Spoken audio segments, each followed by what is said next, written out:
Fee రీయింబర్స్మెంట్పై రాష్ట్ర ప్రభుత్వ వైఖరి సరికాదని కేంద్ర మంత్రి బండి సంజయ్ అన్నారు. హైదరాబాద్ నల్లకుంటలోని శంకర మఠాన్ని ఆయన సందర్శించిన అనంతరం కీలక వ్యాఖ్యలు చేశారు. పెండింగ్ ఫీజులన్నీ చెల్లించే వరకు విద్యాసంస్థలకు అండగా ఉంటామన్నారు. ప్రభుత్వ ఒత్తిడికి విద్యాసంస్థల యాజమాన్యాలు లొంగవద్దని సూచించారు. వాయిదా పద్ధతిలో చెల్లింపులకు అంగీకరించవద్దన్నారు. ప్రభుత్వాన్ని బకాయిలు అడిగితే విజిలెన్స్ దాడులతో బ్లాక్మెయిల్ చేస్తారని ప్రశ్నించారు బండి సంజయ్.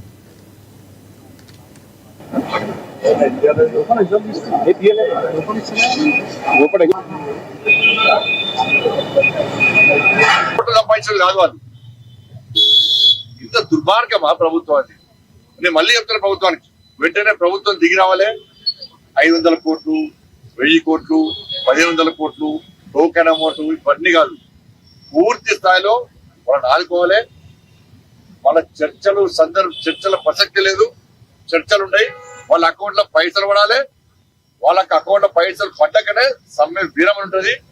ఇప్పుడు యాజమాన్యాలు మళ్ళీ చెప్తున్నా, మీరు గిట్లా ఈసారి లాస్ట్ మేము కూడా మీరు తగ్గించుకోవాలి, మేము తగ్గించిపోయినాం. మేము మీకు సపోర్ట్ చేయాలి, మేము సిద్ధంగా ఉంటే మీరు భయపడేట్టుగా పోతున్నారు. ఇద్దరు భయపడితే పైసలు వస్తాయండి. ఇలా మీకు సపోర్ట్ చేస్తుంటే కూడా మీరు వెనుకకు వేసి మీరు ఇంకా రాజీ దొరకకు వస్తే ప్రభుత్వం ఎటు దిగి వస్తుంది? ఈసారి యాజమాన్యం దిగొస్తే నెక్స్ట్ మీకు మాత్రం ఎవరు సపోర్ట్ చేయరు. రాష్ట్రపతి ఎవరు సపోర్ట్ చేయరు. మీకు మేము విద్యార్థుల భవిష్యత్తును దృష్టిలో ఉంచుకొని, మీరు పడుతున్న ఇబ్బందులు దృష్టిలో ఉంచుకొని మేము మీకు సపోర్ట్ ఇస్తున్నాం.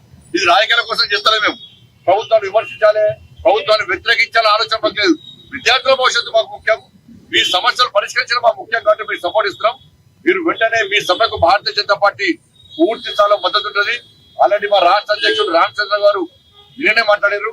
వారు కూడా పూర్తి సంపూర్ణ మద్దతు తెలుపని చెప్పి చెప్పారు కాబట్టి